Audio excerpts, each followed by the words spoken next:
Buen día, mi nombre es Yunmanicela Mandujano Salazar. Soy doctora en Ciencias Sociales y profesora investigadora en el Departamento de Ciencias Sociales de la Universidad Autónoma de Ciudad Juárez, al norte de México. Es un honor participar como ponente en el Congreso Panamericano de Sexualidad y Tabú, Mujer, Salud Sexual, Maternidad y Vejez, aprovechando la modalidad virtual diferida. Mi participación se enmarca en investigación de adultez con el tema No quiero hijos y no se me va a pasar. Visibilización de la tendencia child-free. Quizá ya han escuchado la palabra child-free o libre de hijas, hijos. Ser child-free implica la renuncia personal y voluntaria a la maternidad o paternidad, una de las funciones biológico-sociales atribuibles a la gran mayoría de los individuos, misma que ha sido relacionada tradicionalmente con ritos de paso a la adultez, así como con roles deseables de la masculinidad y la feminidad hegemónicas. Particularmente hacia las mujeres, la exigencia social de la maternidad sigue dominando, aun cuando sus oportunidades y necesidades profesionales, laborales y de vida muchas veces se contraponen a la posibilidad o al deseo por tener hijos. La naturalización de la maternidad como un paso deseado de la mujer adulta y la madurez que supone tiene impactos negativos en la construcción identitaria tanto de las mujeres que son madres como de aquellas que no lo son, puesto que la maternidad no conlleva automáticamente madurez psicoemocional, económica ni social. Por el contrario, la perpetuación de los discursos que naturalizan la maternidad o el deseo de la maternidad en las mujeres adultas impone expectativas muchas veces inalcanzables y otras tantas simplemente indeseadas o inadecuadas para los talentos, circunstancias y metas de algunas mujeres, manteniéndolas socialmente en un estatus de inmadurez o insatisfacción permanentes. En esta oportunidad se presenta un análisis de las narrativas personales durante la pandemia por COVID-19 de 8 mujeres cisgénero mexicanas y 6 japonesas que han decidido por diversas razones no ser madres ni biológicamente ni a través de la adopción. A partir de la realización de entrevistas a profundidad, el objetivo fue dar voz y visibilizar trayectorias de vida alternativas de mujeres adultas que no incluyen a la maternidad como una meta de vida ni como un parámetro para definir su feminidad, aun cuando las sociedades a las que pertenecen presionan en ese sentido. Si bien esta ponencia presenta casos limitados, el propósito es contribuir a la socialización de las visiones y experiencias de las mujeres child-free, así como ir nutriendo la discusión académica sobre trayectorias de adultez para mujeres que no incluyen la maternidad en sus proyectos de vida. Las preguntas que guiaron las entrevistas fueron: ¿se ha visto afectada tu vida con la pandemia? ¿La pandemia te ha llevado a reflexionar sobre tu decisión de ser child-free o se ha visto alterada de alguna forma esta decisión? ¿Has percibido una mayor o menor aceptación de tu decisión entre la gente de tu entorno? ¿Y cómo te percibes en este momento como mujer y como individuo? Se consideró sumamente relevante participar con esta ponencia, puesto que los discursos hegemónicos, tanto en México como en Japón, ponen énfasis en la maternidad como una meta personal y de estatus social. Así que las mujeres child-free se perciben socialmente estigmatizadas y menospreciadas, aun cuando en su construcción identitaria defienden su decisión como una forma de madurez y de agencia. A fin de contextualizar en qué marco teórico se coloca esta investigación, pues cabe recordar que los sistemas sexo-género se producen y reproducen dentro de las sociedades, justificándose y reforzándose en la mayoría de las actividades sociales y culturales, dispersando dogmas sobre lo que define a alguien como hombre o como mujer, categorías dicotómicas de los discursos heteronormativos que van imponiendo prácticas sociales, naturalizando mitos y valores que sirven de mapas para que la gente se localice en ellos. Tal como Foucault debatió en sus estudios sobre la sexualidad y el poder, históricamente las funciones sexuales y reproductivas de los individuos han sido guiadas, incluso forzadas y controladas para servir a los propósitos de los sectores que ejercen mayor poder. En este sentido, la promoción discursiva de una mayor o menor procreación dentro de las familias ha sido clave de acuerdo con las necesidades económico-productivas de distintos periodos y sociedades. Sin embargo, debido a que los demógrafos consideran que la tasa de fecundidad de reemplazo es de 2.1 hijos por mujer, el discurso a favor de la maternidad ha perpetuado, incluso en la actualidad, la naturalización de esta como una función esencial de la mujer. Por lo tanto, particularmente para mujeres cisgénero, en sociedades pronatalistas como la japonesa o la mexicana, en donde los discursos hegemónicos de feminidad están esencialmente ligados a la maternidad, el hecho de incumplir con esta expectativa impacta su percepción de sí misma y su construcción identitaria, así como su desenvolvimiento social, comúnmente generándoles un estigma. En términos simbólicos, el estigma es una condición o un estatus que se le asigna a una persona que, en un contexto cultural específico, posee alguna característica que es socialmente considerada negativa, y esto conlleva la devaluación del individuo.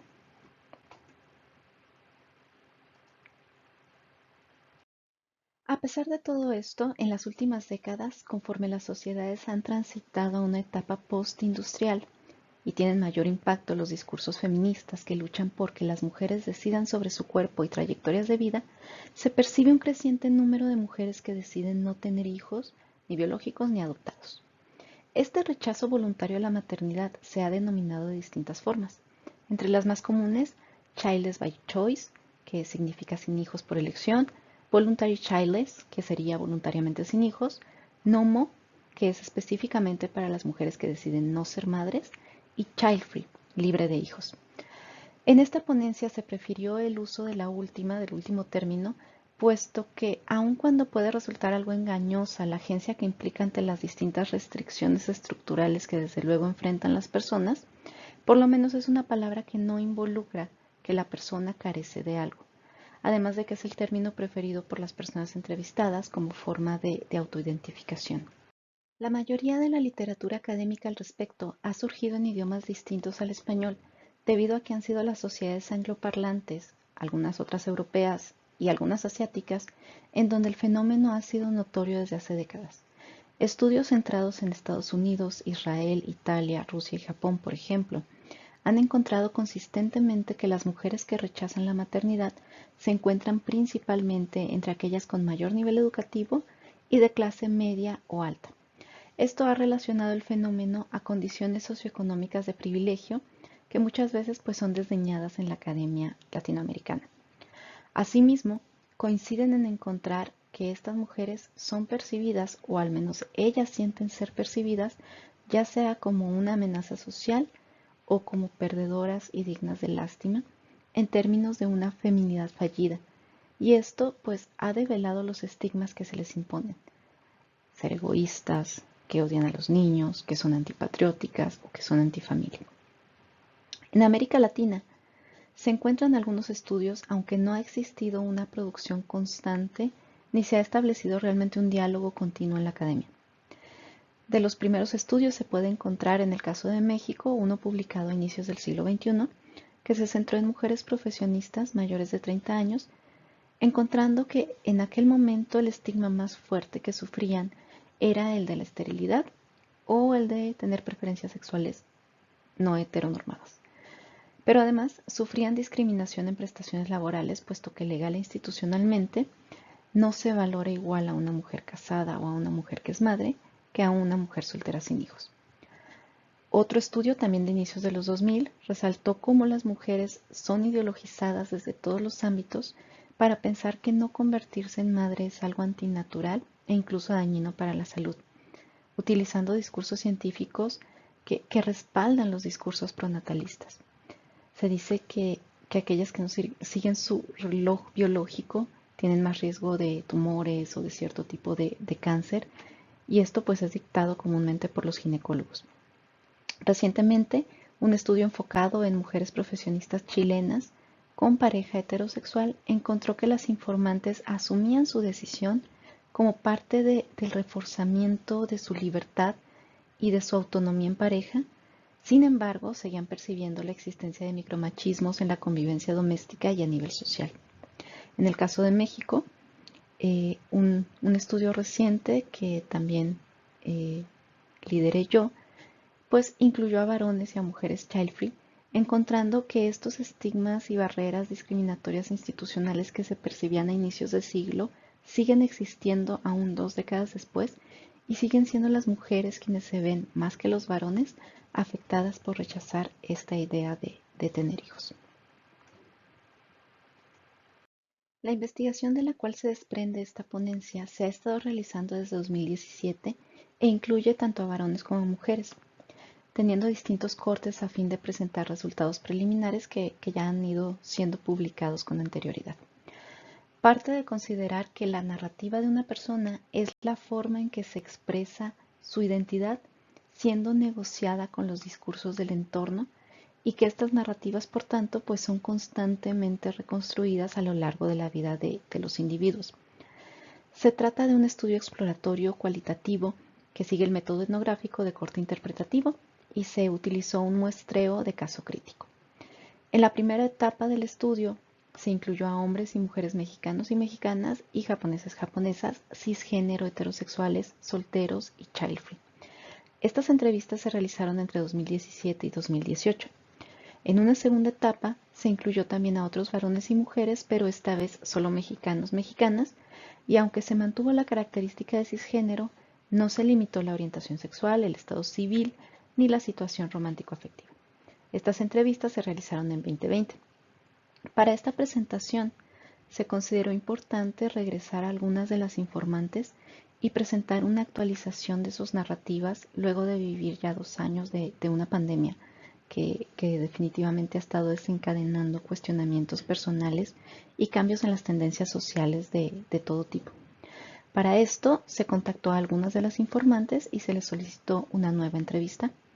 Accedieron 8 mujeres mexicanas y 6 japonesas, como dijimos, cisgénero, child free, y todas ya mayores de 28 años y con una educación mínima de licenciatura.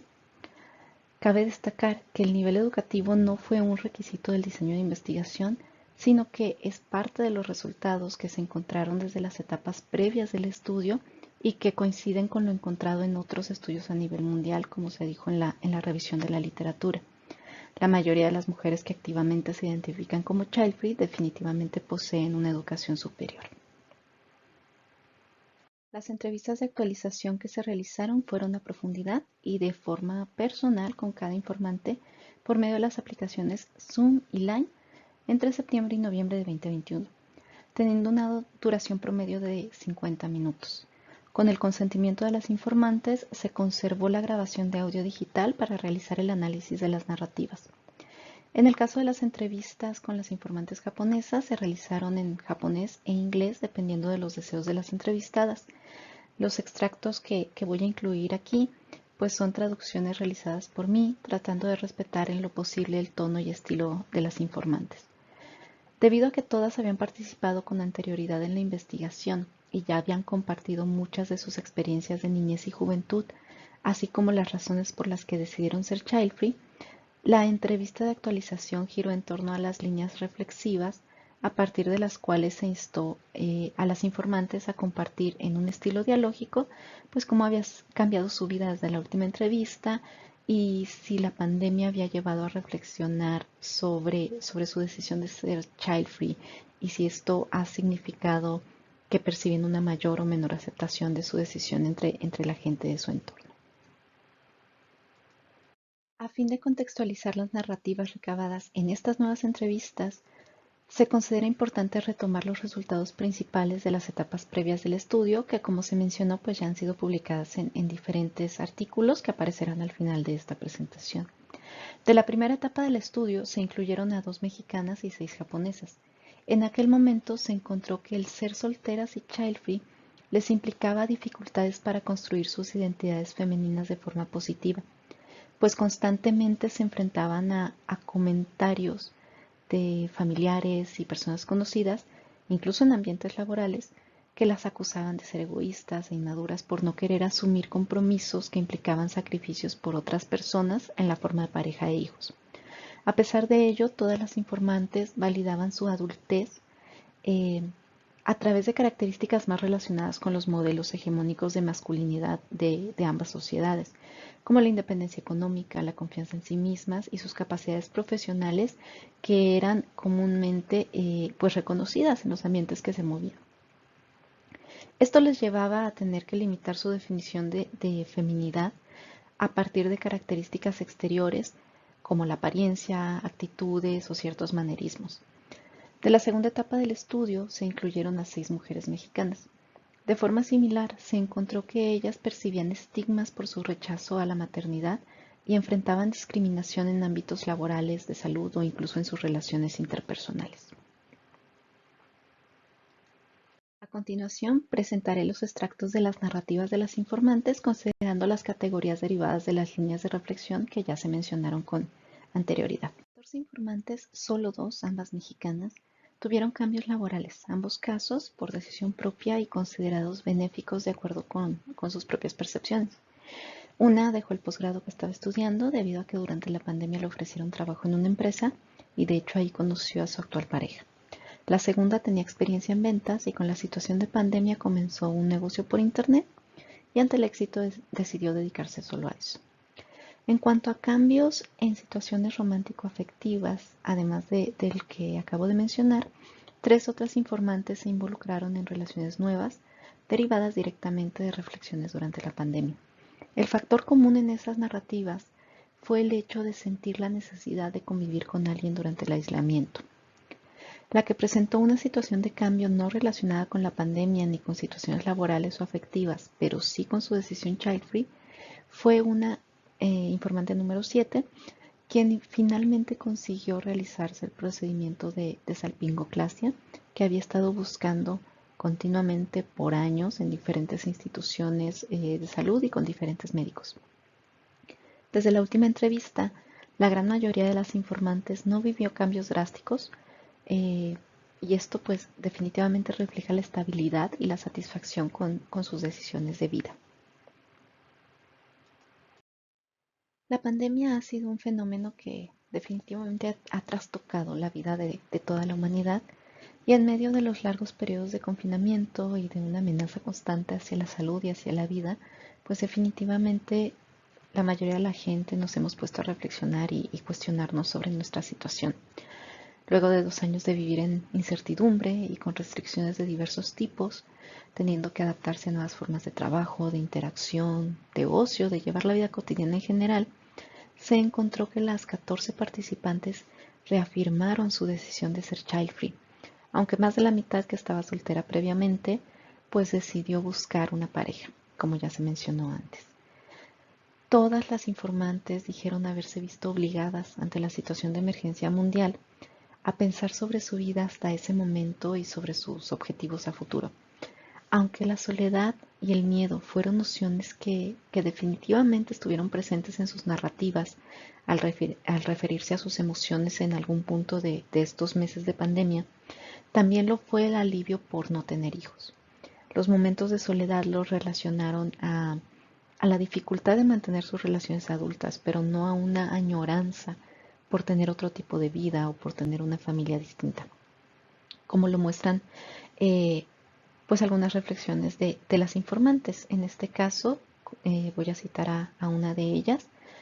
Siempre he encontrado difícil encontrar personas con quienes salir y pasar un buen rato porque casi todo el mundo tiene pareja o hijos. Y con la pandemia pues esto ha empeorado. Bueno, al primer año, este año ya hemos vuelto a salir, pero el 2020 fue terrible.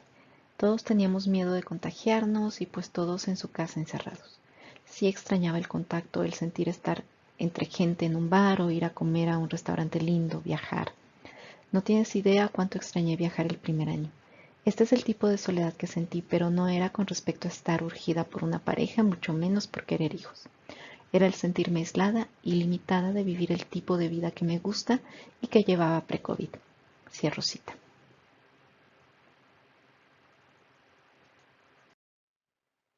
La pandemia también parece haber cambiado un poco la percepción que las mujeres child free tienen de su imagen social. En el caso mexicano, varias informantes comentaron percibir cierta envidia por parte de sus conocidas con hijos. Una de ellas lo expresó de esta forma. Comienzo cita. Sí, he sentido que mis compañeras de trabajo, mis cuñadas, incluso personas casi desconocidas con las que he coincidido, y surge en la plática que nosotros no tenemos hijos, sienten algo de envidia. Lo cual es bueno. Me gusta sentir que ya no es lástima porque piensan que no podemos tener, aunque les insistimos que no queremos. Sí, es como que en la pandemia las personas con niños se las han visto negras, peor de lo normal, y nos ven a mi esposo y a mí mucho más calmados. Mis cuñadas sí me han hecho comentarios tal cual del tipo, qué envidia que no tengas que estar siendo maestra de primaria a fuerza. Cierro cita. En el caso de las informantes japonesas, el cambio es más sutil y es un poco más contradictorio. Perciben aceptación a su decisión por parte de personas cercanas, pero también una mayor acusación por parte de la sociedad y el gobierno. Abro cita y recuerdo que esta es una traducción propia, tratando de seguir en lo posible el estilo de la informante. Es raro.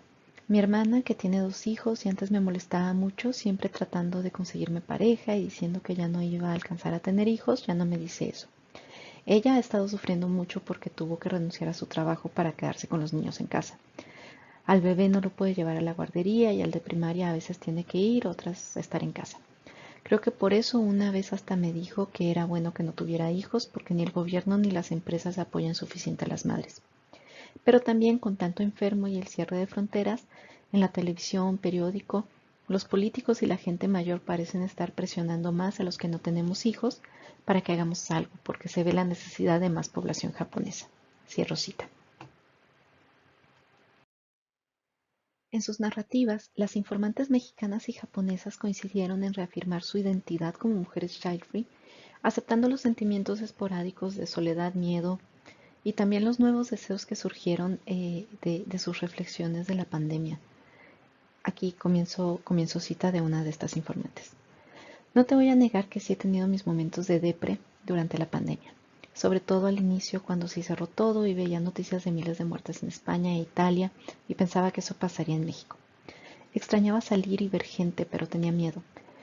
Pensé mucho sobre mi vida y me di cuenta de que era privilegiada de tener casa, poder continuar con mi trabajo a distancia sin arriesgarme y no tener que cuidar niños. Pero al mismo tiempo sí me sentía sola y me cuestioné si quería seguir completamente por mi cuenta o no. No había tenido una relación en más de 3 años y me di cuenta que sí extrañaba tener novio, alguien con quien estar, incluso en casa encerrados. Así que sí, empecé a socializar por medio de redes y apps tratando de conocer a alguien. En cuanto me sentí segura, tuve algunas citas. Nadie me ha gustado para novio, pero sigo buscando. Eso sí, ya sé, que quiero de nuevo experimentar una relación.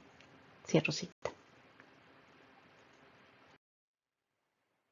Las narrativas de las informantes mantuvieron consistencia con sus principales perspectivas previas. Todas reafirmaron durante la pandemia su decisión de ser child-free por razones que tienen que ver tanto con los peligros percibidos hacia el planeta como las dificultades que esos niños tendrán que enfrentar en una sociedad en crisis.